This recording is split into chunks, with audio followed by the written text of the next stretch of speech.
Welcome to Bearcat QHSE Training LLC's weekly Monday podcast. This is the first Monday of 2022, January 3rd, and we thank you for joining us. In these weekly podcasts on Mondays, we will be discussing quality, health, safety, and environmental training and concerns. In last week's podcast, we discussed on the quality side of the house prevention of cross-contamination. On the health side of the house, we discussed respiratory protection. And onto the safety desk, we hit on time weighted averages. And we finished up last week's podcast with environmental discussion on secondary containment. This week on the quality side of the house, let's talk about HACCP.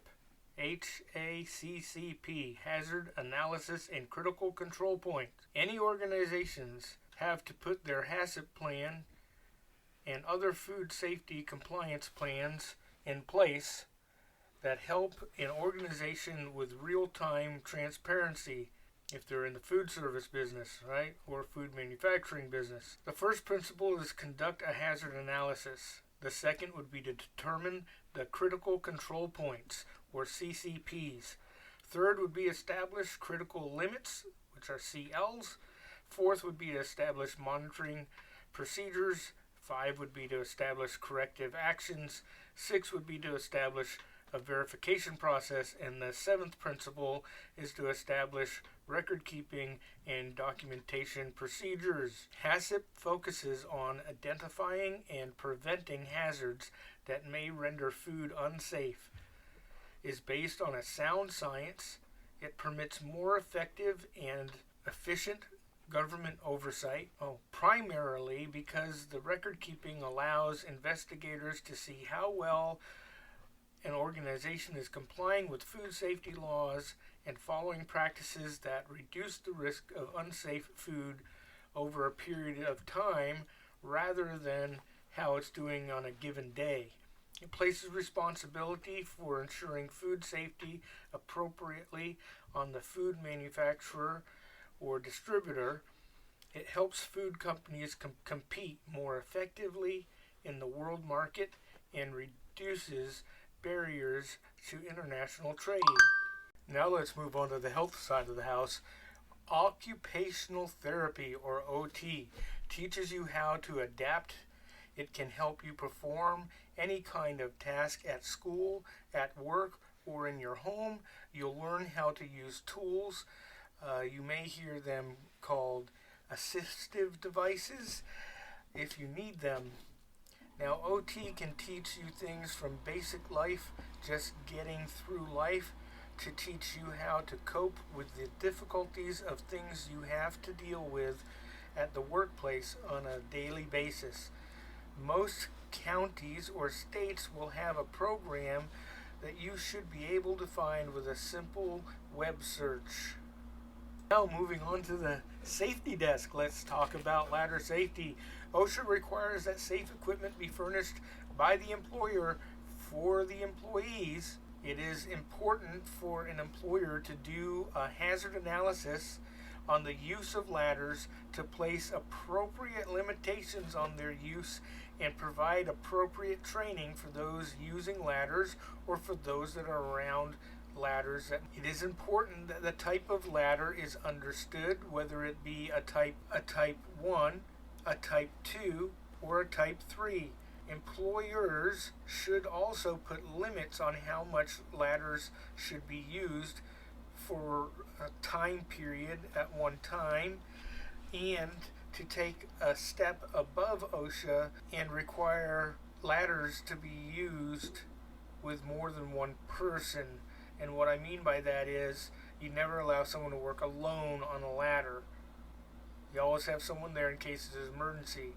So the standard for this is ladder safety is covered for the general industry under 1910.23, walking surfaces and ladders. Now moving on to the environmental side of the house, let's jump into how to report spills and environmental violations. So before you report you need to determine if you have a reportable quantity. Now, oil is easy. If there's a sheen on the water, it's reportable, and it doesn't take much oil to create a sheen on the water.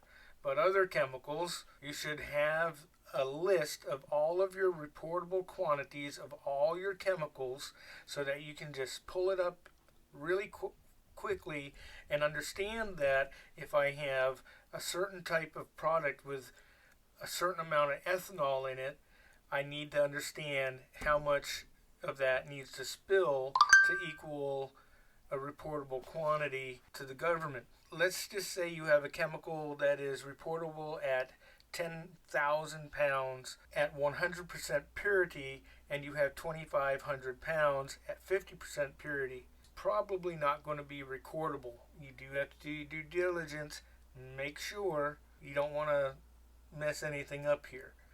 And when in doubt, you might want to lean on the side of caution, right? So if you determine that your spill is reportable, you need to call the National Response Center, or the NRC, at 1-800-424-8802. You will need to have certain information readily available for them: what the chemical is, how much of it is spilled, did it make it to soil or water, where is it, so on and so forth. What have you done so far to prevent it from becoming worse, right? So that's just the basics on reporting, and that's the very basics. We're just skimming on the surface. But my best advice to you is have a list of all your chemicals that are potentially reportable or recordable, okay?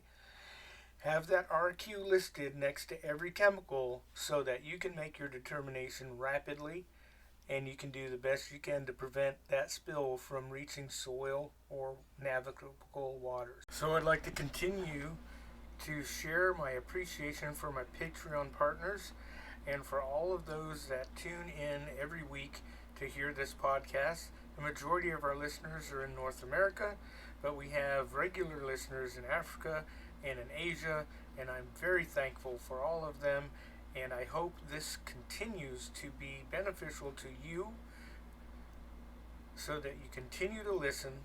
I would also like to say that these are short. I'm trying to keep them 10 minutes or less, just to give you a brief taste of what quality, health, safety, and environmental should be.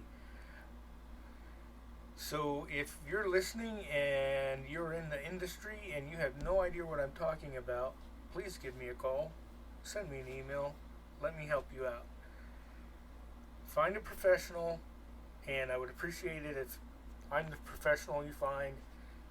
I'll share with you all my credentials and why I am qualified to help you with this. I'd like to help you be in compliance, stay in compliance, and avoid penalties. And most of all, and most importantly, keep your employees safe. Thank you so much for listening. Have an awesome week, and I hope you will tune in next week. And please forgive the sound of the air conditioner outside my window during this podcast. Thanks so much. This has been a Bearcat QHSE.com production.